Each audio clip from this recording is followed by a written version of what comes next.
যুদ্ধে ইরানের হাতে মার খেয়ে পবিত্র কোরআনের আশ্রয় নিচ্ছে ইসরায়েলিরা। দেশটির সাধারণ সৈনিক থেকে উচ্চপদস্থ কর্মকর্তা সবাইকেই বাধ্যতামূলকভাবে মুখস্থ করতে হবে কোরআন, পাশাপাশি শিখতে হবে আরবি ভাষাও। ইরানের সাথে যুদ্ধবিরতির পর এমন নাটকীয় সিদ্ধান্ত নিয়েছে ইসরায়েলি প্রতিরক্ষা বাহিনী। ইহুদিদের এমন পদক্ষেপে মুসলিম বিশ্বে পড়ে গেছে হইচই। প্রতিরক্ষা বিশ্লেষকরা বলছেন, ভবিষ্যৎ পরিকল্পনার কথা মাথায় রেখে এই সিদ্ধান্ত নিয়েছে নেতানিয়াহু প্রশাসন।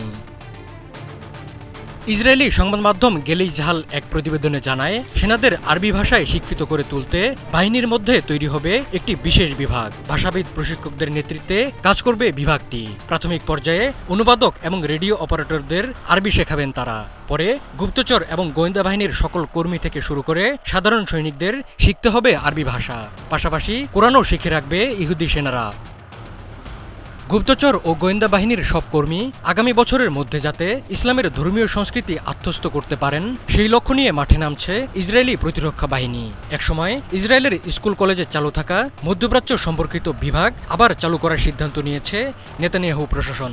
এই বিভাগে আরবি ভাষা ও ইসলামী সংস্কৃতি পড়ানো হবে। পাশাপাশি হুথি ও ইরাকি উপভাষা শেখার বিশেষ কোর্স খুলছে ইসরায়েল। বিষয়টি নিয়ে গোয়েন্দা বাহিনীর এক কর্মকর্তা জানান, আরবি ভাষা, সংস্কৃতি এবং ইসলাম ধর্ম সম্পর্কে তাদের জ্ঞান খুব সীমিত।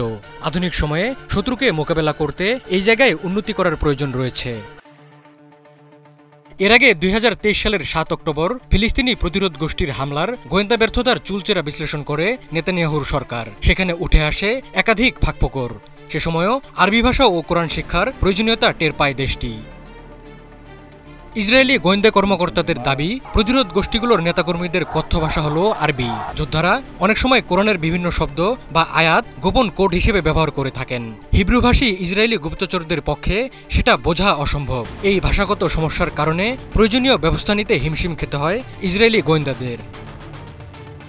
৭ অক্টোবরের হামলার পর ফিলিস্তিনি প্রতিরোধ যোদ্ধাদের কথোপকথন রেকর্ড করতে সক্ষম হয় মোসাদ, কিন্তু যোদ্ধারা আরবিতে কথা বলার কারণে তার বিন্দু বিসর্গও বুঝতে পারেনি ইসরায়েলি গোয়েন্দারা।